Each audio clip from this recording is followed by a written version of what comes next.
Veja que coisa curiosa, muitas vezes se imagina que o gestor de pessoas é aquele que faz com que as pessoas façam coisas, isto é, se aproxime como um gerente de pessoas. Mas a noção de gestor, embora ela tenha dentro dela a própria noção de gerente, ela ultrapassa essa ideia.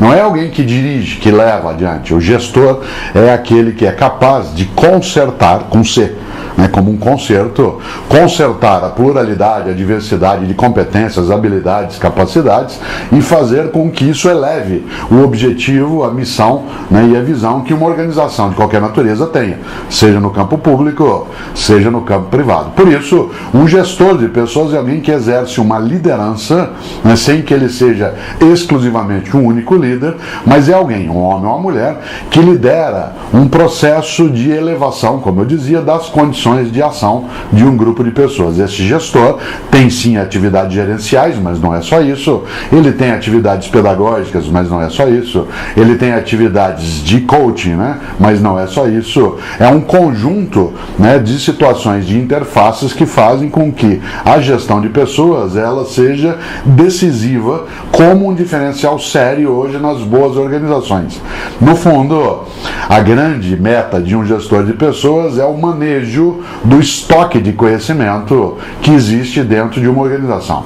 Cada um e cada uma de nós tem um determinado tipo de conhecimento que é tácito ou explícito, aquilo que a gente tem da nossa formação escolarizada, formal, intencional, deliberada, que é o explícito, e tem um conhecimento vivencial, que é o nosso conhecimento tácito. A junção desses dois elementos, o tácito e o explícito na capacidade, no conhecimento, ela compõe o estoque de conhecimento, que é o maior ativo que uma organização pode ter, inclusive, porque é esse o grande diferencial que não se torna commodity. Afinal de contas, processos, equipamentos, aplicativos, insumos, tudo isso ainda é commodity. O que não é, esse é o diferencial, é o conhecimento que está em cada uma e cada um. E o gestor de pessoas é aquele que é capaz de manejar com o conjunto esse estoque de maneira a oferecer mais vigor, mais robustez, mais perenidade a uma organização. É também RH, isto é, usando o sentido anterior, não negativo, de recursos humanos,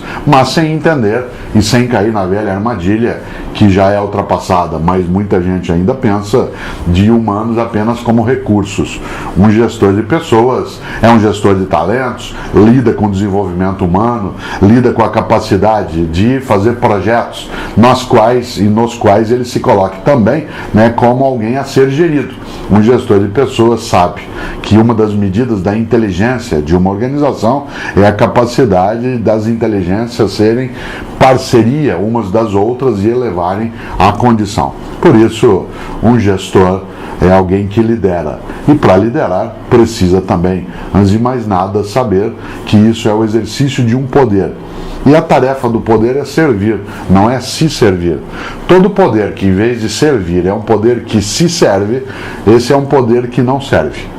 Por isso, para que o gestor de pessoas tenha a atividade, a sua autoridade como um serviço, é necessário que haja uma compreensão do coletivo. Por fim, o gestor de pessoas é alguém que sabe que a regra mais séria na vida não é cada um por si, Deus por todos, mas é isso sim, um por todos e todos por um.